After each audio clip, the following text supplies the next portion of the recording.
Üzvlər uğurlu və şanslı olması üçün 27 apreldən nə etməlisiniz? Çünki boğa yeni ayda aktivləşəcək və sizlərin şans və pul, maddiyyat və sevgi şəxsiyyətinizdə böyük bir təsir olacaq.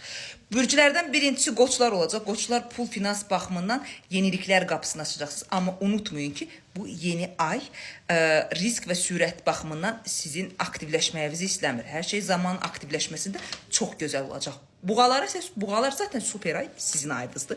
Sizdə bütövləşir, sizdə aktivləşir və sizə keçid edir. Şansınızı ən bildiyiniz pik həddə qədər aktivləşdirməyə məsləhət görürəm və belə deyim də qanadlarınızı açmaq daha uğurlu bir məqamdadır.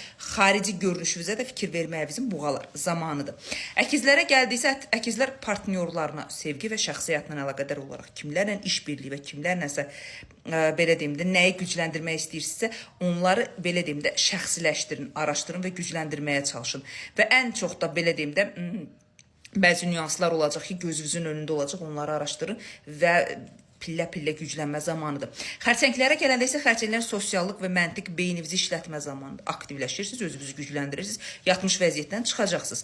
Şirlərə gələndə şirlər sevgi və ailə həyatı baxımından nə qədər uğurlu olacaq bilmirəm, çox önəm verməlisiniz və planlarınızı belə deyim də yaşadıqlarınızı öyrənərək aktivləşdirəcəksiniz. Yəni qəlbinizə qulaq asmağı şirlər məsləhət görürlər sizə. Qızlara isə gələndə qızlar yol səyahətlə, yer dəyişməklə əlaqədar olaraq fikir verməlisiniz və bədəninizin səsinə qulaq asın. Çünki sağlamlıqla bəzi narahatçılıqlarınız üzə çıxa bilər. Tərəzilər borc, kredit, yarımçıq qalmış insanlar, yarımçıq qalmış işlər bağlamalısınız. Çünki yarımçıqlıqlar sizin aktivləşməyinizi tamamilə zəiflədəcək. Əqrəblərə gələndə isə əqrəblər çox belə deyim də önəmli yeni aydır. Ən çox bu ayın önəmi sizin üçündür. Çünki səbir və hər şeyə qulaq asmaq, dinləmə, qulaq enerjinizi aktivləşdirməlisiniz və məlumatlanma zamanı, biliyimizi artırma zamanıdır. Eşitdiklərimizi aktivləşdirmək üçün.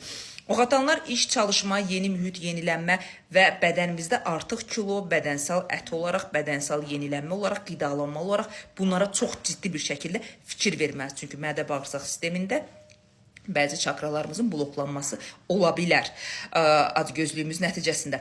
Oğlaqlara gələndə aşk, sevgi baxımından qapılar tamamilə açılır. Bundan istifadə edə bilərsiniz. Sadəcə kartlar göstərir ki, oğlaqlar tərəzinizi düzgün şəkildə aparmaz, ədalətli olmağınızı unutmayın.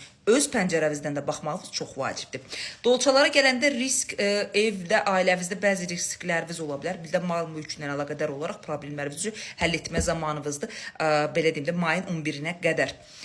Balıqlara isə gələndə balıqlar, yeni görüşlər, təhsil, imtahan, aktivləşmə, məntiq, beyninizi işə salma zamanıdır. Universitetlə, təhsillə, işlə, imtahanlarınız nə varsa və yaxud ümumi sizi kim imtahanlara çəkirsə, özünüzə güvənin, yaşıl işıqdasınız və uğurunuzu əldə edəcəksiniz. Yeni ay yenilənmə zamanıdır və siz də yenilənin.